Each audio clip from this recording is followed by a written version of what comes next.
ئەزانی چەند گرنگە لەو سات و کاتا کەوا ڕەب العالەمین لێت خۆش ئەبێ لە قیامەت.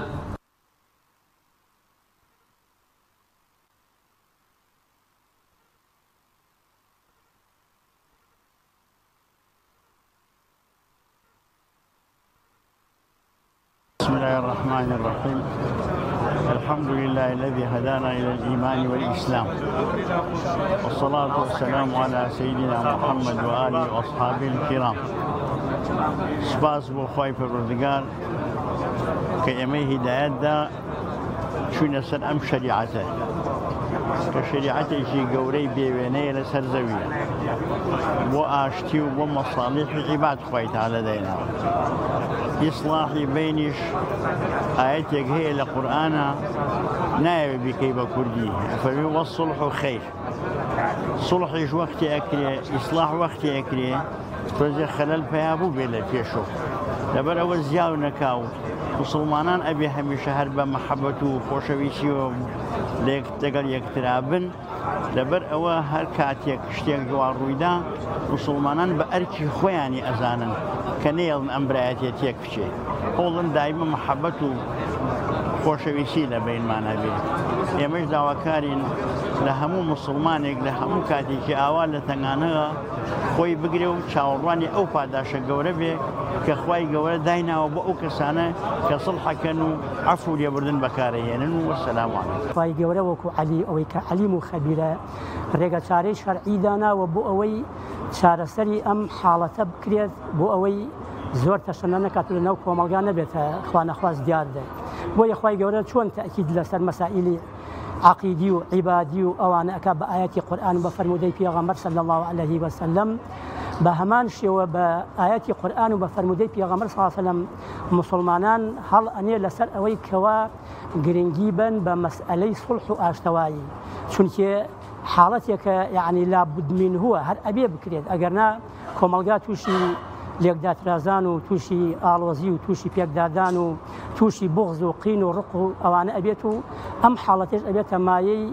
دڵێشان و ناکۆکی لە دنیا با دوێسە لە قیامەتیشە ئینسان بەهۆی دڵپیسی و غەرەز و ئاژاوە و نەبوونی گیانی لێبوردەیی و تووشی عەزابی خوای گەورە ئەبێت. و بالمقابل لە ئەنجامدانی حاڵەتی سڵح و ئاشتەوایی و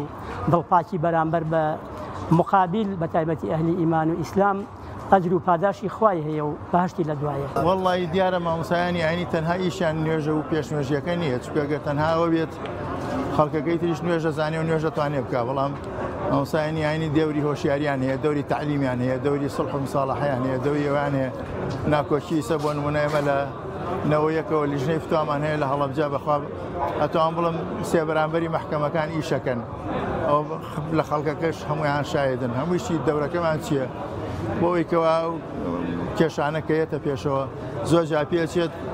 لە ڕووی شەرعەکە و لە ڕووی کۆمەڵایەتێکەوە بە دەستماچێنێک و دەستەملکردنێک و بە شتێکی ئەوتەوە حەل کرێ، بەڵام لە ڕووی یاسایەکە ئەم ڕقی لە هەستی ئەو بخاتە سیجن و ئەوانش دیارە خۆی ئێمە ناڵێن سیجن خراپە یان شتێکی خراپ، بەڵام سیجنی ئەمڕۆ تعلیمە بۆ ئەوەی کەوا ئەو شتانەی کە فێر نەبووە فێر بێ. بۆ نمونە کابرا لەسەر دزیە گیرێت، ئاینی ئیسلام شریعەتی ئیسلام حەدی داناوە، بەڵام قانون سیجنی داناوە. قانونەکە ئەڵێ بتۆ بچۆ ناو ئەو سیجنەوە بزانە چی فێر نەبووی لە میترا لەویترا لە ناو خەڵکەکانی ترا فێربی. ئەم دوانە فەرقیان زۆرە، ئەڵە شەتانە بینەهما. یعنی مامۆسایانی ینی وەکو ئیشارەتم ماپێی ینی دەوریان تەنها پێشنوێژیەکە نییە، قسەکردن نیە، دەوریانەوەیشە بە عەمەلی لە ناو خەڵکەکە بن و بتوانن هۆشیاری بن بە ئەو خەڵکەیە لە هەموو جۆرە سیفەتە و جوانەکانی پێغەمبەر صلی الله علیه وسلم. ئێمەش خۆمان بە قسوورە زانین وە نەبێ هەموو شتێکمان کردی، بەڵام هەر تۆزێکە ئەچین بە ڕێی تۆزی پێغەمبەر صلی الله علیه وسلم ئینشاءالله. من بەشیر محەممەد مافپەروەرم، دەمانەوێت قسە لەسەر ڕۆڵی سڵح بکەین لە یاسا لە دادگاکانە. سڵح چۆنە؟ ئایا یاسا چۆن باسی سڵحی کردووە؟ ڕێگەی پێداوە یاسایان نا. کاتێک کە تاوانێک لە کۆمەڵگەیەک ڕوودەدا پێویستە ئەم تاوانە یاسا سزای بۆ داناوە، پێویستە بۆ ڕەدعی تاوانەکە سزایەک بسێنێ بەسەر کەسی تاوانکارە. بەڵام هەندێک جار لە کۆمەڵگا بینین تاوان ڕووەدا، تاوانکار و تاوان لێکرا و هەوڵی ئاشتەوایی و سڵحدەن لە نێوان یەکترا بە نێوەندگیری پیا و ماقۆڵ و پیاوانی ئاینی و لایەنەکانی کێشەکە یاسا چارەسەری ئەمەی کردووە باسی ئەمەی کردووە کە ئەمە ڕێگە پێدراوە یا ڕێگە پێدراو نییە لە قانونە هەندێک تاوان هەیە کە ئەکرێ ببێ ڕەزامەندی دادوەر بەبێ ڕەزامەندی دادگا تۆ سڵح لە نێوان بکەی لە نێوان تاوانکار و تاوان لێکراوە سڵح بکەی و هەندێک جاریش ڕەزامەندی دادوەری پێویستە ئەو تاوانانەی کە سزاکەیان ساڵێک کەمترە یان غەرامەیەکە ئەوە ڕەزامەندی دادوەری پێویست نییە بەڵام ئەو تاوانانی کە سزاکەی زیاتر لە ساڵێکە پێویستە ڕەزامەندی دادوەری بە وەربگیرێ کاتێککە تاوانێک ڕوەدا ئەبێ سێریەوە کە بزانین قانون سێریەوە کە بزانین ئەم تاوانە ئایا تاوانێکە مافێکی خاصە مافێکی تایبەتی کەسەکەیە یان لە جەرائیمی حەقی خاصە یان حەقی عامە ئەگەر لە جەرائیمی حەقی خاص بوو تاوان لێکرا و تاوانکار ئەتوانن ڕێکەوتن بکەن سڵح بکەن کاتێککە سڵحیشیان کرد لە نێوان یەکدیکەیە یەکترا ئەو سڵحە ئەتر لێخۆشببوونە لە هەموو مافێکی جەزایی و مەدەنی مەگەر بەوەی بە ئاشکرا دەستبەرداری مافێکی مەدەنی ببێت بڵێ دەستبەرداری مافێکی مەدەنی نابێت هەندێک تاوانیشێ هەرچەندە سزاکەی لە ساڵ کەمترە سزاکەی لە ساڵ کەمترە ئیستیسنا ئەم ناکرێت بەبێ ڕەزامەندی دادوەر تۆ